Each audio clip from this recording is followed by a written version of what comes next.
ये है I shall seal the heavens novel explanation का नया एपिसोड, जिसमें आप सभी का स्वागत है।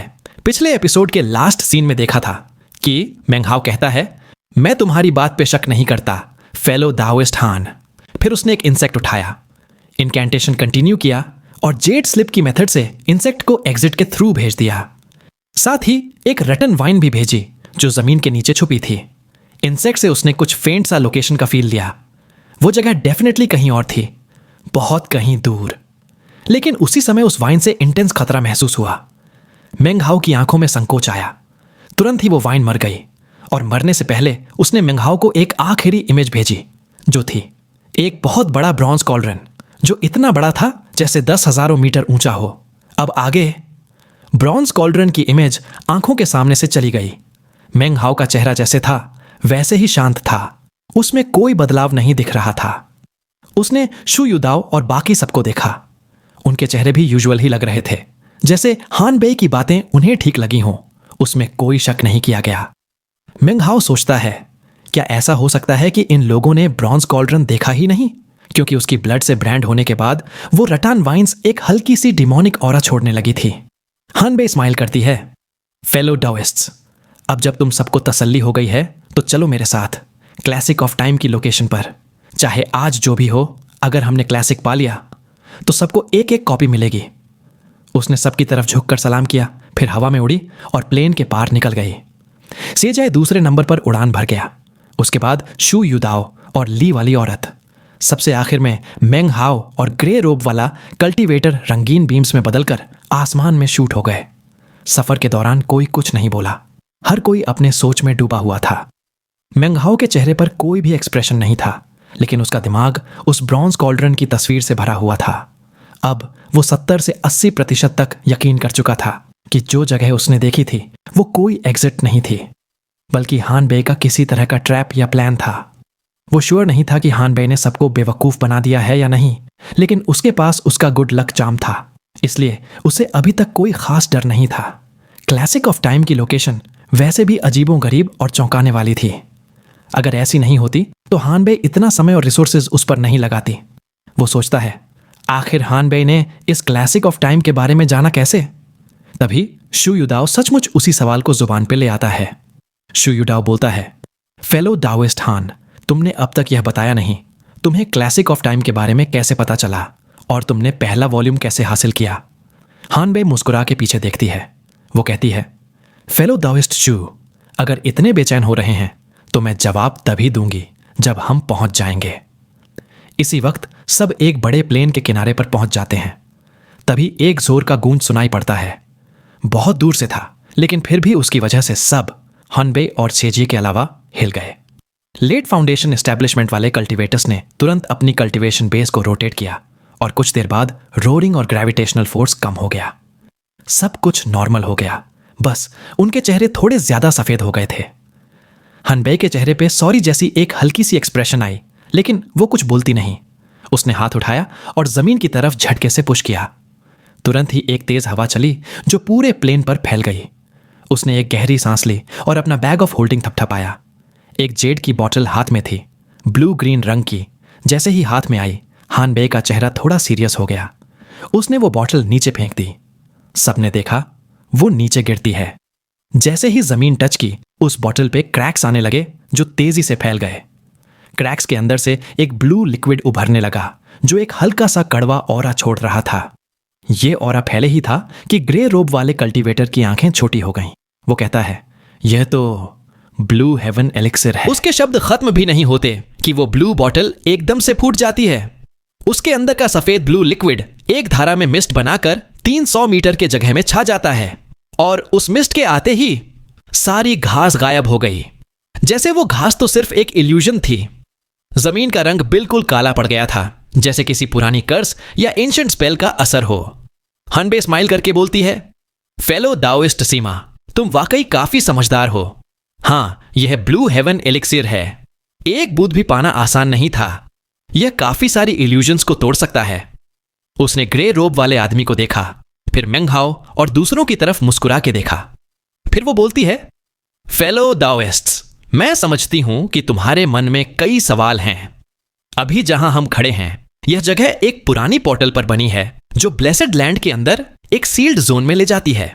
असल में ब्लैक सीव सेक्ट को इस ब्लेसेड लैंड के बारे में कई 100 साल पहले से पता था, लेकिन जो पहला आदमी इस जगह को ढूंढ पाया वो ब्लैक सीव सेक्ट का डिसाइपल नहीं था, वो मेरा एक एंसेस्टर था। ब्लेसेड लैंड की वजह से ब्लैक सीव सेक्ट ने मेरे एंसेस्टर को जबरदस्ती सेक्ट में शामिल किया। इसी तरह से हान ब्लड लाइन का सेक्ट में आना हुआ। जो मैप हम इस्तेमाल कर रहे हैं वो भी मेरे एक क्लैन अंकल ने बनाया था। उसने अपने खुद के ब्लड को रिफाइन करके मैजिक से मैप बनाया, क्योंकि वो सांस लेती है। क्योंकि ये ब्लेसेड लैंड किसी जमाने में हान क्लैन के पेट्रियार्क के अंडर थी। वो फाइनली डाउ का एक हिस्सा बन गया और इस दुनिया से मुक्ति ले ली, लेकिन अब भी कभी कभी उसके डिसेंडेंट्स को इस जगह से इनर कनेक्शन महसूस होती है। हनबे फिर कहती है, मुझे नहीं पता ब्लैक सीव सेक्ट क्या प्लानिंग कर रहा है, लेकिन मेरे क्लैन अंकल ने मैप बनाने के पहले मुझे बताया था इस जगह में हान क्लैन की एक सीक्रेट टेक्निक छुपी हुई है, 3 वॉल्यूम्स वाली टाइम मैजिक। इस मैजिक की मदद से एक टाइम रूइनिंग ट्रेजर बनाया जा सकता है और यह ट्रेजर किसी भी इंसान की लाइफ स्पैन को चूस सकता है। इसलिए उसका बेस होना चाहिए स्प्रिंग एंड ऑटम ट्री या कुछ ऐसा ही कोई एंशंट आइटम। फिर वो मधुर आवाज में कहती है, एंशंट टाइम्स में भी यह टाइम रूइनिंग ट्रेजर बहुत रेयर था। आज के जमाने में तो गायब ही मान लो, अगर अब भी कहीं होगा तो वही होगा, इसी जगह में। और रही बात क्लासिक ऑफ टाइम के फर्स्ट वॉल्यूम की, वो मेरी फैमिली में पीढ़ी दर पीढ़ी चलता आया है। वक्त आ गया है कि मैं तीनों वॉल्यूम्स इकट्ठा करके टाइम रूइनिंग ट्रेजर बनाऊं। ये मेरा पर्सनल काम है और मैं नहीं चाहती कि हान क्लैन के दूसरे लोगों को इसकी खबर लगे। ब्लैक सीव सेक्ट की नजर से भी बचना चाहती हूं, इसीलिए मैंने तुम सबको यहां बुलाया। और एल्डर ब्रदर साई, उन्हें मैंने एक पुराने अग्रीमेंट के तहत बुलाया है। सब लोग अलग अलग रिएक्शन लेके उसकी बातें सुन रहे थे। किसने सच माना, किसने झूठ, ये तो उनके चेहरों से ही लग रहा था। हनबे ने जो ग्रुप इकट्ठा किया था उसका तरीका इस बात की हिंट दे रहा था कि सब कुछ वैसे का वैसे नहीं है जैसे वो बोल रही थी। मेंग हाओ उन सब की तरफ देखता है। उसकी आंखों में एक हल्का सा मजाक भरा स्पार्क था। वो सोचता है, लगता है हर कोई कुछ और ही सोच रहा है। शायद मैं ही हूं जो उसकी बात ढंग से सुन रहा हूं। और हानबे को यह पता भी है, शायद इसलिए उसने सब कुछ बोला भी बिना किसी हेज के। लेकिन उसकी बातों में कुछ तो खराबी लगती है। फिर थोड़ा रुक कर सोचता है, लेकिन क्लासिक ऑफ टाइम असली लगती है। मेरे पास फिलहाल ज्यादा स्ट्रॉन्ग मैजिकल आइटम्स नहीं हैं, बस वुडन सोर्ड्स। मेरे पास स्प्रिंग एंड ऑटम ट्री भी है जो कॉपर मिरर से डुप्लीकेट भी हो सकता है। अगर मैं क्लासिक ऑफ टाइम से टेक्निक सीख जाऊं तो मेरी कमी पूरी हो जाएगी, लेकिन अभी भी संभालना पड़ेगा। अगर कुछ भी उल्टा सीधा हुआ तो मैं गुड लक चार्म से तुरंत निकल जाऊंगा। यह सब दिमाग में चल रहा था, तभी हानबे ने एक इनकैंटेशन जेस्चर बनाया और पुरानी पोर्टल उनके नीचे खुल गई। एक एंशंट और भयानक रोर अंदर से सुनाई दिया, जैसे कोई सोया हुआ बीस्ट अब जाग रहा हो। एक रोशनी चमकी, लेकिन वो सिर्फ 300 मीटर के एरिया तक ही सीमित थी। लाइट के साथ ही हानबे ने आसमान की तरफ देखा, जैसे कुछ कैलकुलेट कर रही हो। फिर एकदम से वो नीचे पोर्टल में चली गई। जेजिए हल्का सा स्माइल करके पीछे चला गया। फिर उसके बाद शुयुडाओ, लाई औरत और बाकी सब भी एक एक करके अंदर चले गए। मेंग हाओ ने अपने स्पिरिचुअल सेंस का इस्तेमाल करके पूरी जगह को स्कैन किया। उसे यह कंफर्म करना था कि यह सिर्फ एक टेलीपोर्टेशन पोर्टल ही है, कोई और चीज नहीं। जब उसने देखा कि सब लोग अंदर जा चुके हैं और उनका फिगर धुंधला पड़ने लगा है, तो वो भी बिना किसी हिचकिचाहट के अंदर चला गया। चमकती हुई रोशनी हल्की पड़ती गई और फिर गायब हो गई। सब लोग इस दुनिया से गायब हो गए। जब उनकी आंखें खुली तो ऊपर आसमान वही था, ब्लेसेड लैंड वाला, लेकिन जमीन वो क्रैक से भरी पड़ी थी। दूर से कुछ एक ऑब्जेक्ट दिख रहा था। जैसे ही मेंग हाओ की नजर उस पर पड़ी, उसकी आंखों में एक तेज चमक उतरी और फिर वापस शांत हो गई। सामने था वही बड़ा सा ब्रॉन्ज कॉल्ड्रन। वो कॉल्ड्रन 10,000 मीटर से भी ज्यादा ऊंचा था, इतना ऊंचा जैसे आसमान को संभाले हुए हो। उसकी शक्ल इतनी एंशंट थी, इतनी पुरानी, जैसे हजारों सालों से यहीं हो।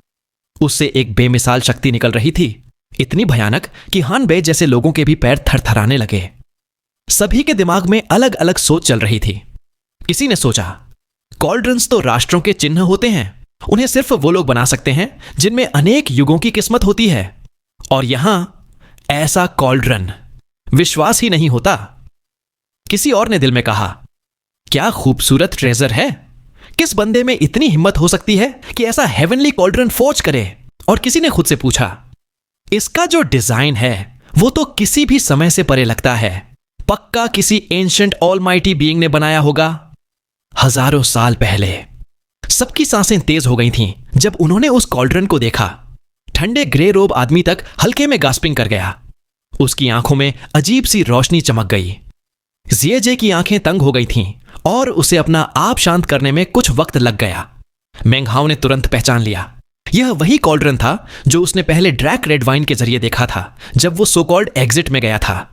उसने अपने आसपास भी देख लिया, सब कुछ सेम था जैसे उसने उस एग्जिट में महसूस किया था। उसने अंदर ही अंदर ठंडी हंसी भरी, लेकिन उसके चेहरे पर एक मुश्किल से कोई हलचल भी नहीं आई। चुपके से उसने अपना गुड लक चार्म निकाला और चेक किया कि क्या वो अब भी काम कर रहा है।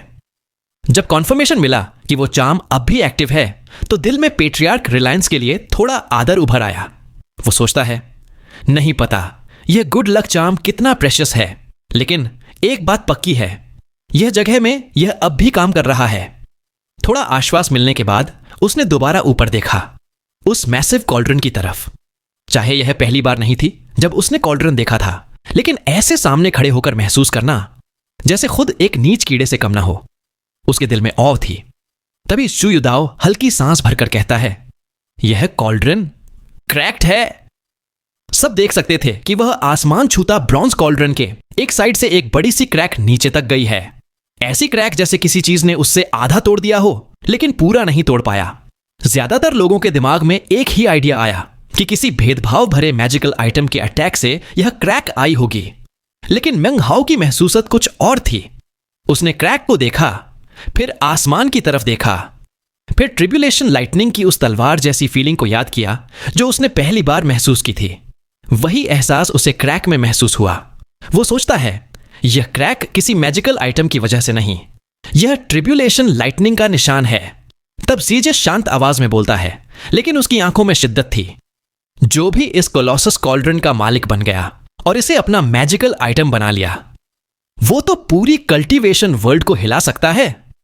हनबे गहरी सांस लेती है और उसके चेहरे पर एक एक्साइटमेंट की चमक दिखाई देती है।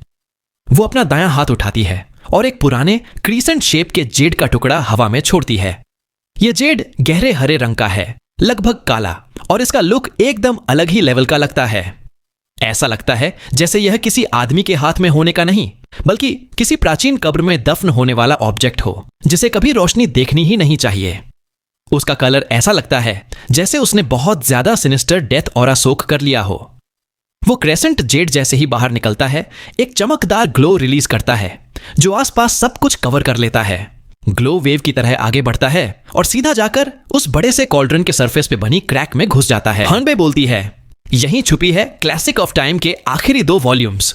वो तुरंत आगे उड़ती है और उसके पीछे पीछे सीएजी, वो लाइव वुमन, शू युडाओ और वो ग्रे रोब वाला आदमी भी निकल पड़ते हैं। मेंगहाओ भी उनके साथ आगे बढ़ता है। 6 फ्लैशेस ऑफ लाइट तेजी से कॉल्ड्रन की तरफ जा रही होती हैं। जैसे जैसे वो कॉल्ड्रन के करीब पहुंचते हैं, उन्हें एक जबरदस्त प्रेशर महसूस होता है जो हर सेकंड ज्यादा पावरफुल होता जा रहा होता है। थोड़ी ही देर में वो लोग उस ह्यूज क्रैक के सामने पहुंच जाते हैं जो कॉल्ड्रन के सरफेस पे एक बड़े कैनियन जैसा लगता है। सब वहीं रुक जाते हैं। क्रैक के अंदर एक पतली लेकिन सब जगह फैली मिस्ट होती है। अंदर सिर्फ अंधेरा होता है। जैसे ही सीजे क्रैक के करीब पहुंचता है, वो अपनी बैग ऑफ होल्डिंग पे थप्पड़ मारता है। एक हरा ग्लो निकलता है जो सॉलिड शेप में एक फरी ग्रीन बीस्ट बन जाता है। वो बीस्ट इंस्टेंटली क्रैक की तरफ शूट करता है, लेकिन जैसे ही वो मिस्ट को टच करता है, एक दर्द भरी चीख निकलती है और उसका बॉडी टुकड़े टुकड़े हो जाता है। यह देखकर सबके दिल में एक डर बैठ जाता है। हनबे कहती है, सिर्फ कोई ऐसा इंसान जिसका स्पिरिचुअल सेंस बहुत ही पावरफुल हो, वही इस मिस्ट को हटा सकता है और क्रैक को रिपेयर कर सकता है। तभी हम अंदर जा पाएंगे। वो फिर से आसमान की तरफ देखती है जैसे कुछ कैलकुलेट कर रही हो। फिर वो अपनी नजर घुमाकर मेंगहाओ को देखती है। सिर्फ वही नहीं, शू युदाओ भी उसी तरफ देखता है। मेंगहाओ और ली वुमन के बीच का बैटल और उसकी इंटेंस स्पिरिचुअल सेंस ने सबको इंप्रेस कर दिया था। मेंगहाओ बोलता है, फेलो दाओइस्ट हान, तुम मजाक कर रही हो क्या? उसके टोन में थोड़ा रूडली लगता है। यह कॉल्ड्रन तो शायद हजारों सालों पुराना है। इसकी ऑरा नॉर्मल लेवल के बाहर है। मुझसे तो शायद इस क्रैक को छूना भी पॉसिबल नहीं है। हान बेई जल्दी से कहती है, फेलो दाओइस्ट मैंग, तुम गलत समझ रहे हो। मुझे पता है कि यह कॉल्ड्रन हम जैसे कल्टीवेशन बेस वालों के बस का नहीं है। मेरे पास एक फैमिली हेयरलूम ट्रेजर है जो क्रैक को मिटा सकता है, लेकिन उसका यूज करने के लिए उसमें स्पिरिचुअल सेंस डालना पड़ेगा, तभी यह क्रैक हील होगा। वो अपनी बैग ऑफ होल्डिंग से एक छोटी फैन निकालती है जो हाथ के तले जितनी होती है। इसमें सिर्फ 3 फेदर्स होते हैं और हर फेदर पे कुछ मैजिकल सिंबल्स बने होते हैं। हान बेई बोलती है, इस ट्रेजर को सिर्फ एक ही आदमी यूज कर सकता है और तुम्हारी स्पिरिचुअल सेंस हम सबसे ज्यादा पावरफुल है। मुझे सिंसियरली तुम्हारी मदद चाहिए। जब हम अंदर जाएंगे तो ऐसे जगह भी आएंगे जहां तुम्हें कुछ नहीं करना पड़ेगा। यह फैन जब स्पिरिचुअल सेंस से एक्टिवेट होती है तब यह एक ऐसी पावर रिलीज करती है जो हमारी कल्टीवेशन बेस से बहुत ऊपर है। यह हान क्लैन का बनाया हुआ खास ट्रेजर है इस जगह के लिए। मेंग हाओ शांत चेहरे के साथ फैन को देखता है और फिर अपना हाथ उठाता है। फैन धीरे से उसकी तरफ उड़ती है। वो उसे पहले इंस्पेक्ट करता है बिना छुए। थोड़ी देर बाद वो हल्के से सिर हिलाता है। उसके हां कहने पर हान बेई एक राहत की सांस लेती है। वो तुरंत साइड में हट जाती है ताकि कोई गलत फहमी ना हो। मेंग हाओ एकदम एक्सप्रेशनलेस चेहरा लेकर अपनी स्पिरिचुअल सेंस रिलीज करता है। हान बेई और बाकी सब लोग कॉन्सेंट्रेट करते हैं, उसकी इमेंस पावर फील करके खुद से कंपेयर करते हैं। सबके चेहरे पर और ज्यादा कॉशन दिखने लगता है। मेंग हाओ अपनी स्पिरिचुअल सेंस फैन में डालता है, उसे स्कैन करता है। जैसे ही एक्सपेक्ट किया था, फैन हान बेई के साथ लिंक्ड होती है। मेंग हाओ अपना सिर उठाकर कॉल्ड्रन के क्रैक की तरफ देखता है। एक पल बाद वो अपना हाथ आगे बढ़ाता है। फैन अचानक से फ्लेम में जल उठती है। तीनों फेदर्स अजीबो गरीब तरीके से हिलते हैं। एक व्हर्लविंड उसके आसपास फॉर्म होने लगता है। जैसे ही उसका हाथ आगे जाता है, व्हर्लविंड सीधा मिस्ट की तरफ शूट करता है। एक जोर का बूम होता है जैसे ही व्हर्लविंड मिस्ट से टकराता है। मिस्ट तुरंत हिलने लगती है। पहले लगता है कि व्हर्लविंड और मिस्ट एक दूसरे को कैंसिल कर देंगे, लेकिन व्हर्लविंड उतना स्ट्रांग नहीं होता और धीरे धीरे फेड होने लगता है। मेंग हाओ बोलता है, क्रैक मिटाया जा सकता है, लेकिन यह थोड़ा एग्जॉस्टिंग है। वो देखता है मिस्ट वापस फॉर्म हो रही है, जैसे दोबारा जन्म ले रही हो। थोड़ी देर सोचने के बाद वो अपना दायां हाथ उठाता है और ज्यादा स्पिरिचुअल सेंस रिलीज करता है। इस बार उसने पहले से डबल पावर यूज की होती है। फैन की आग और भी इंटेंस हो जाती है। अब फ्लेम्स 2 अलग कलर्स में जल रही होती हैं। सब ऑन लुकर्स की आंखें फैल जाती हैं, स्पेशली हान बेई की, जिसका चेहरा डर से भर जाता है। फैन ऐसा लगता है जैसे पूरी ताकत से मेंग हाओ की स्पिरिचुअल सेंस को सक कर रहा हो। वो बहुत ध्यान से काम करता है। अगर स्लाइटेस्ट भी लगता कि कंट्रोल छूट रहा है तो वो तुरंत कनेक्शन तोड़ देता। व्हर्लविंड दोबारा फॉर्म होता है, इस बार और भी ज्यादा पावरफुल। एक पल में मेंग हाओ का फिगर उस स्टॉर्म के अंदर छुप जाता है। बाकी लोग बस उसकी हैंड वेव की एक झलक देख पाते हैं। जैसे ही उसका हाथ आगे जाता है, फैन का पहला फेदर तुरंत जलकर राख बन जाता है। दूसरा फेदर भी टूटने लगता है। विंड और भी स्ट्रांग हो जाती है, जोर से गुंजारती है। वो मिस्ट से टकराती है और तीसरा फेदर भी राख बन जाता है। फैन कंप्लीटली टूट जाता है। हान बेई का दिल थोड़ा हिल जाता है, लेकिन उसकी आंखों में डिटर्मिनेशन आ जाता है। सक्सेस या फेलियर अब डिसाइड होने वाला है। बूम! एक ह्यूज एक्सप्लोजन होता है, जैसे व्हर्लविंड और मिस्ट आपस में टकराते हैं। दोनों एक दूसरे को खा जाते हैं और एक गैप फॉर्म होता है मिस्ट में। उसी वक्त कॉल्ड्रन के अंदर से एक खतरनाक ठंडक बाहर निकलती है और पूरा ग्रुप उसमें लपेट जाता है। ऐसा लगता है जैसे कोई प्राचीन दरवाजा खुला हो जो शायद हजारों सालों से बंद था। एक सील्ड ऑरा बाहर निकलती है, मेंग हाओ और बाकी सबको छू जाती है।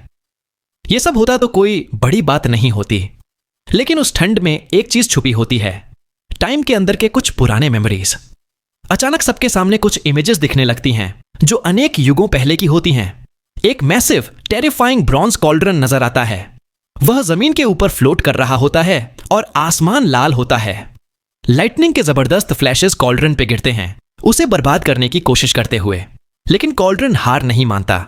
वह लाइटनिंग के बीच से उठता है। लाल आसमान के ऊपर एक बड़ा वॉर्टेक्स बनता है, जिसके पीछे एक और दुनिया दिख रही होती है। कॉल्ड्रन चाहता है कि वह हेवंस को डिफाई करे और उस वेग दुनिया में घुस जाए। नीचे जमीन पर हजारों लोग होते हैं। वे सब जमीन पर सिर झुका के स्क्रिप्चर्स चांट कर रहे होते हैं। उनकी आवाजें एक हो जाती हैं और गूंजती हैं। यह सुनकर मेंग हाओ को ब्लैक सीव सेक्ट के डिसाइपल्स याद आते हैं, जो क्रॉस लेगेड बैठकर स्क्रिप्चर्स चांट करते थे। बिल्कुल वैसे ही लगता है, बस वर्डिंग क्लियर नहीं होती। तभी कॉल्ड्रन के अंदर से एक आवाज गूंजती है, ये तेरा ही तो इरादा था कि तेरा एक्सपेंस आसमान के हर सितारे को हटा के मेरी आंखों के ऊपर हेवन का डोम छुपा दे। पर वर्ल्ड ट्री ने झुकना एक्सेप्ट नहीं किया और उसने खुद को ही स्टारी स्काई के अंदर तबाह कर दिया। मेरा मास्टर शायद अब सो रहा हो, पर क्या वो अभी भी जी के साथ एक ही आसमान के नीचे जी सकता है? लाइटनिंग नॉन स्टॉप कॉल्ड्रन पे गिरती है उसे डिस्ट्रॉय करने के लिए। तभी विजन सबके सामने से चला जाता है, बस मेंग हाओ के पास अभी भी दिखता रहता है। वह कॉल्ड्रन के थोड़ा ज्यादा पास होता है, इसलिए टाइम विंड का फुल ब्लास्ट सबसे पहले उसको हिट करता है। उसकी विजन थोड़ी और आगे बढ़ती है। वह देखता है ब्रॉन्ज कॉल्ड्रन अब भी राइज कर रहा है।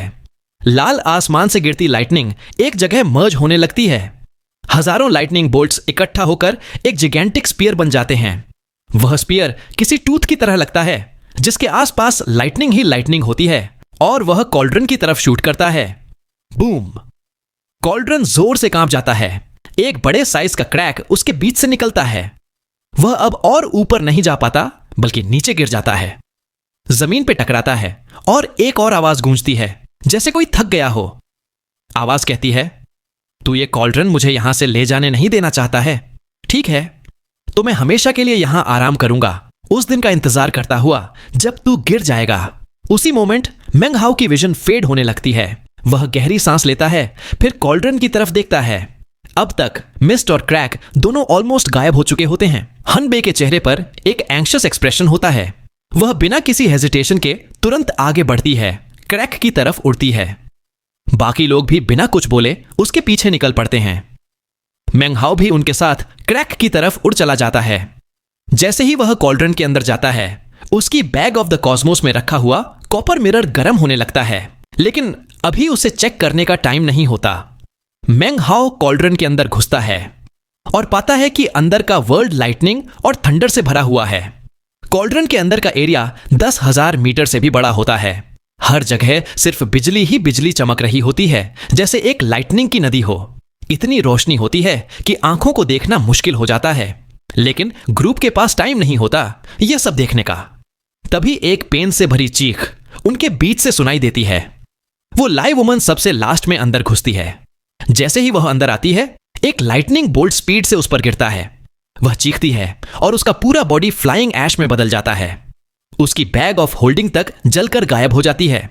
सब कुछ इतनी तेजी से हुआ कि शू युदाओ का चेहरा एकदम बदल गया। उसके बगल में जो ग्रे रोब पहने कल्टीवेटर था, उसकी आंखें तंग हो गईं और उसने तुरंत अपने बैग ऑफ होल्डिंग पर थपथपाया। उसमें से एक वुडन स्लिप निकली। वो स्लिप एक नीला सा ग्लो छोड़ रही थी, जैसे लाइटनिंग को रिपेल करने वाली कोई चीज हो। वो नीला ग्लो उस ग्रे रोब्ड कल्टीवेटर के आसपास घूमने लगा और वो तुरंत पीछे हट गया, जैसे वो किसी के भी पास खड़ा होना नहीं चाहता था। ज़ेजाई का चेहरा भी पल भर में बदल गया। बिल्कुल उसी वक्त जब ग्रे रोब्ड कल्टीवेटर के आसपास वो नीला ग्लो चमक रहा था, ज़ेजाई के हाथ में एक वुडन स्टैच्यू आ गया। वो स्टैच्यू 3 सिर और 6 हाथों वाला था। जैसे ही वो दिखाई दिया, तुरंत ही एक सॉफ्ट ग्लोइंग लाइट में बदल गया जो ज़ेजाई के आसपास मंडराने लगी। हनबे सबसे तेज रिएक्ट करती है, ज़ेजाई और ग्रे रोब्ड आदमी से भी पहले। उसके सामने एक 3 कलर्ड लोटस थ्रोन अपीयर होता है। क्लियरली ये भी एक लाइटनिंग रिपेलिंग ट्रेजर था। सिर्फ शू युदाओ और मेंग हाओ के पास ऐसे कोई ऑब्जेक्ट नहीं थे। शू युदाओ एक ठंडी सी हम्फ करता है और एक नीला ट्रेजर निकालता है जो एक बड़ी सी मेडिसिनल पिल की शेप में होती है। उस पिल से एक ब्लूइश ग्रीन शील्ड निकलता है जो उसके पूरे शरीर को घेर लेता है। यह सब देखकर मेंग हाओ हल्की सी कड़ी मुस्कान के साथ हंसता है। बाकी 3 लोग क्लियरली एक दूसरे से मिले हुए थे, वरना लाइटनिंग रिपेलिंग ट्रेजर्स लेकर आना एक कोइंसिडेंस नहीं हो सकता। सिर्फ वह और ली वुमन ही ऐसे थे जो बिना तैयारी के आए थे। मेंग हाओ ठंडे लहजे में बोलता है, नाइस मूव फेलो दोइस्ट हान, और अपनी नजर चारों पर दौड़ाता है। हनबे हल्की सी आवाज में बोलती है, मुझे अंदाजा नहीं था कि इतनी ज्यादा लाइटनिंग होगी, तो मुझे समझ नहीं आ रहा तुम क्या कह रहे हो। फेलो डाउइस्ट मेंग, अगर तुम्हारे पास लाइटनिंग रिपेलिंग आइटम नहीं है तो ये एंटी लाइटनिंग लीफ ले लो। ज्यादा स्ट्रांग नहीं है, पर कुछ ना होने से तो बेहतर है। उसके हाथ में एक ट्रांसल्यूसेंट लीफ दिखता है और वो मेंग हाओ की तरफ देखती है। सच तो यह है कि वो पहले से ही उस पर नजर बनाए रखी थी, खासकर तब जब वह कॉल्ड्रन के अंदर गया था। उस वक्त उसकी आंखों में हल्की सी चमक आई थी। ज़िएजाए और बाकी दोनों आदमी भी मंग हाओ की तरफ देख रहे थे, पर उनके चेहरे से यह समझना मुश्किल था कि वो क्या सोच रहे थे। उनकी आंखों में एक सवाल था जो जवाब का इंतजार कर रहा था। ऊपर आसमान में लाइटनिंग गरज रही थी और थंडर की गूंज पूरे माहौल को हिला रही थी। हर एक लाइटनिंग बोल्ट इतना फेरोज था कि लगता था जैसे लेट फाउंडेशन एस्टैब्लिशमेंट स्टेज को भी आसानी से उड़ा दे। अचानक एक लाइटनिंग बोल्ट सीधा उनके बीच गिरता है। एक धमाके के साथ वो लाइटनिंग छोटी छोटी इलेक्ट्रिक आर्क्स में बदल जाती है। मेंग हाओ शांत लहजे में कहता है, मेरे पास लाइटनिंग रिपेलिंग आइटम तो नहीं है, पर एक लाइटनिंग अट्रैक्टिंग टेक्निक जरूर है। जैसे ही उसने कहा, उसके आसपास लाइटनिंग मिस्ट घूमने लगती है जो धीरे धीरे एक लाइटनिंग फ्लैग में बदल जाती है। उस फ्लैग के आसपास बिजली घूम रही थी। उसमें वह स्ट्रैंड्स भी शामिल थे जो हेवनली ट्रिब्यूलेशन से लिए गए थे। क्लियरली ये कोई आम आइटम नहीं था। पास की लाइटनिंग हिलने लगी जैसे किसी अनजाने फोर्स से खींची जा रही हो। अगर इस एरिया की सारी लाइटनिंग वाकई यहां आई तो चाहे दूसरों के पास लाइटनिंग रिपेलिंग मैजिक हो, वो सब भी तुरंत डस्ट में बदल जाएंगे, जैसे ली वुमन बनी थी। जब लाइटनिंग फ्लैग ने पूरी जगह में डिस्टर्बेंस क्रिएट की, तभी मेंग हाओ ने उस फ्लैग को वापस अपने मुंह में खींच लिया। लाइटनिंग डिस्पर्स हो गई, पर अब सबको यह समझ आ गया था कि अगर वो फ्लैग थोड़ी देर भी यहां रहा तो सब मर जाएंगे। सीजे का चेहरा फिर से बदल जाता है। ग्रे रोब्ड आदमी की आंखें और भी ज्यादा तंग हो जाती हैं और शू युदाओ हल्की सी चीख के साथ कुछ कदम पीछे हट जाता है। उनकी आंखों में मेंग हाओ का डर क्लियरली दिख रहा था। एक अजीब सी डेंजर की फीलिंग सबके मन में भर जाती है और उनके दिल तेज धड़कने लगते हैं। उनके चेहरे तुरंत घबराहट से भर जाते हैं। ज़िएजाए कड़वाहट भरी आवाज में कहता है, फेलो दाओइस्ट, तुम कुछ ज्यादा ही कर रहे हो। उसके दिल में अब सिर्फ एक चीज थी, मेंग हाओ से बचना। शू युदाओ पहले ही 2 बार मेंग हाओ की पावर का सामना कर चुका था। अब वो चुपचाप उसकी तरफ देखता है, कुछ नहीं कहता। अंदर ही अंदर वो एक गहरी सांस भरता है। उसकी नजर में मेंग हाओ किसी कोर फॉर्मेशन एक्सेंट्रिक से कम नहीं था। उसने लाइटनिंग रिपेलिंग आइटम की जरूरत महसूस नहीं की। उसके पास लाइटनिंग अट्रैक्टिंग आइटम था और उसने पल में सबको डिसएडवांटेज में डाल दिया। ग्रे रोब्ड आदमी गुस्से में बोलता है, फेलो दाओइस्ट, इसका मतलब क्या है? मेंग हाओ शांत लहजे में बोलता है, कुछ खास नहीं, बस याद दिला रहा हूं कि मेंग हाओ जब चाहे लाइटनिंग बुला सकता है। वो वैसे ही रिलैक्स्ड खड़ा था जैसे कुछ भी हो जाए, उसके पास अपना लाइटनिंग ट्रेजर निकालने का ऑप्शन हमेशा रेडी है। हनबे कुछ पल के लिए चुप रहती है, फिर उसके चेहरे पे एक हल्का सा स्माइल आता है। वो बोलती है, मैं मजाक कर रही थी फेलो दाओइस्ट मेंग, मेरे पास एक और रास्ता है लाइटनिंग को रिपेल करने का। वो हाथ घुमाती है और लोटस थ्रोन से एक लीफ गिरता है। वो उसे देने ही वाली होती है जब मेंग हाओ हंसता है और उसके पास आता है। हानबे का चेहरा गिर जाता है। उसके दिल में मेंग हाओ के मेथड्स का डर भर जाता है और जैसे ही वो उसके पास आता है, वो ऑटोमेटिक एक कदम पीछे हट जाती है। पर मेंग हाओ उसके बिल्कुल पास आ चुका होता है। वो ठंडे लहजे में बोलता है, फेलो दाओइस्ट हान, इतनी तकलीफ की क्या जरूरत है? चलो तुम्हारा लोटस थ्रोन मिलके यूज कर लेते हैं। आसान नहीं होगा? या तुम शेयर करने के लिए तैयार नहीं हो? हनबे के चेहरे पे एक टेढ़ा सा एक्सप्रेशन आता है, पर कुछ कहने से पहले ही ग्रे रोब्ड कल्टीवेटर बोल पड़ता है। वो कहता है, यह बेस्ट ऑप्शन होगा। शू युदाओ कहता है, मुझे भी यह ठीक लगता है। अंदर ही अंदर वो रिलीफ महसूस करता है। सीजे की आंखों में एक अलग सी चमक होती है, पर वो कुछ नहीं बोलता, नहीं मना करता है। हनबे थोड़ा रुकती है, फिर एक कड़वी मुस्कान के साथ कहती है, अगर ये तुम्हारी डिमांड है फेलो दाओइस्ट मेंग, तो मैं कैसे मना कर सकती हूं। वो अपने दांत कसती है और लोटस थ्रोन का शील्ड खोलती है और मेंग हाओ को अंदर आने देती है। अब जब मेंग हाओ उस शील्ड के अंदर हानबे के साथ था, बाकी 3 लोग थोड़ा रिलैक्स्ड महसूस करते हैं। उसका अभी का थ्रेट इतना स्ट्रांग था कि अब भी सोचकर उनकी रूह कांप उठती थी। मेंग हाओ सच में डेंजरस था। हानबे उसकी तरफ गहरी नजर से देखती है, थोड़ी सी मुस्कुराहट के साथ। फिर वो उससे हल्का सा झुक के सलाम करती है और आगे बढ़ने लगती है। मेंग हाओ उसके साथ चलता है, उसका चेहरा शांत रहता है।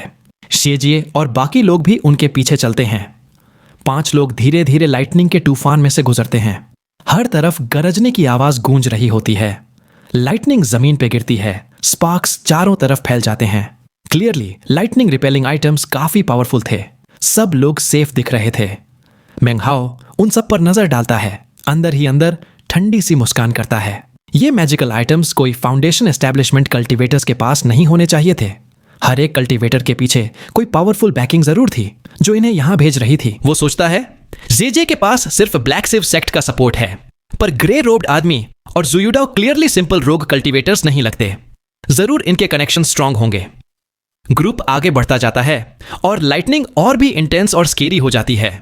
रोरिंग रुकता ही नहीं। मेंग हाओ ने पहले भी ट्रिब्यूलेशन लाइटनिंग देखा था, पर यह वाली उससे भी ज्यादा टेरिफाइंग थी।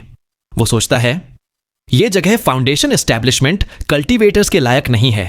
एक बोल्ट ही काफी है किसी को उड़ा देने के लिए, पर ये लोग तो बिल्कुल भी नर्वस नहीं लग रहे। क्लियरली इन्हें पहले से सब पता था।